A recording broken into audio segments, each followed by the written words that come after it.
మందు బాబులం మేము మందు బాబులం, మందు కొడితే మాకు మేమే మహారాజులం. ఎస్, ఈ మహారాజుల మీదే గవర్నమెంట్ ఇప్పుడు ఒక కమిటీ వేయబోతోంది.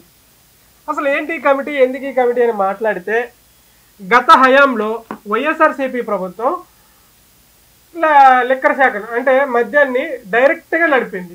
అదేవిధంగా ఇప్పుడు కూడా ప్రభుత్వం ఇప్పటి వరకు ప్రస్తుతానికి నడిపిస్తోంది. అయితే దీనికి గాను గతంలో ఇప్పుడు ఉన్నటువంటి గతంలో తయారయ్యి ఇప్పుడున్నటువంటి బ్రాండ్లు ఏంటి, ఆ బ్రాండ్ల వల్ల ప్రజలు ఎంతమంది నష్టపోయారు, ఏ విధంగా నష్టపోయారు, ఎవరెవరు చనిపోయారు, ఈ బ్రాండ్ల వెనక ఉన్న అసలు వ్యక్తులు ఎవరు, ఈ బ్రాండ్లు ఎక్కడ తయారవుతున్నాయి, ఇంతకు ముందు పాత బ్రాండ్లు ఎందుకు వెళ్ళిపోయాయి, ఈ పాత గవర్నమెంటు వీళ్ళ దగ్గర నుంచి ఏం కోరింది, వీళ్ళు ఏం నో చెప్పారు, ఎందుకు నో చెప్పారు, ఏం జరిగిందనే విషయం పైన ఇప్పుడు గవర్నమెంట్ ఒక కమిటీ వేయబోతుంది.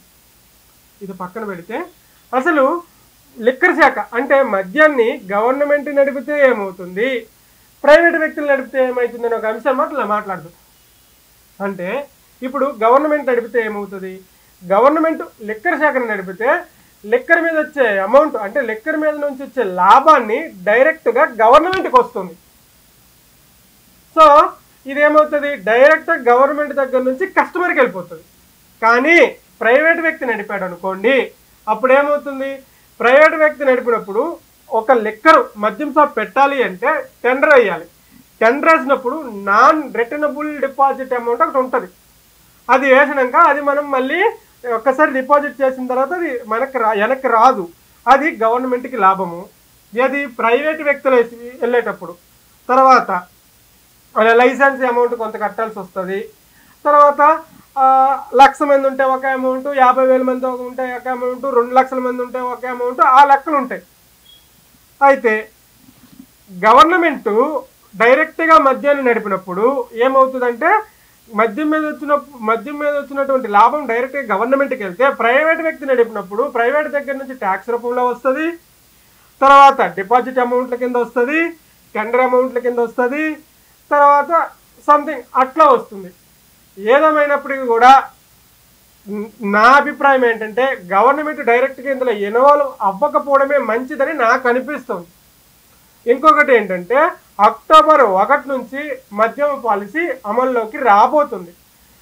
ఏంటి మద్యం పాలసీ అంటే ఇప్పుడు వరకు నడిపిస్తున్న పాలసీ. ఏంటి ఇప్పుడు వరకు నడిపిస్తున్న పాలసీ? గత హయాంలో ఏదైతే అమలు జరిగిందో అదే పాలసీ ఇప్పుడు వరకు నడిపిస్తుంది. అంటే గవర్నమెంటే నడిపిస్తుంది.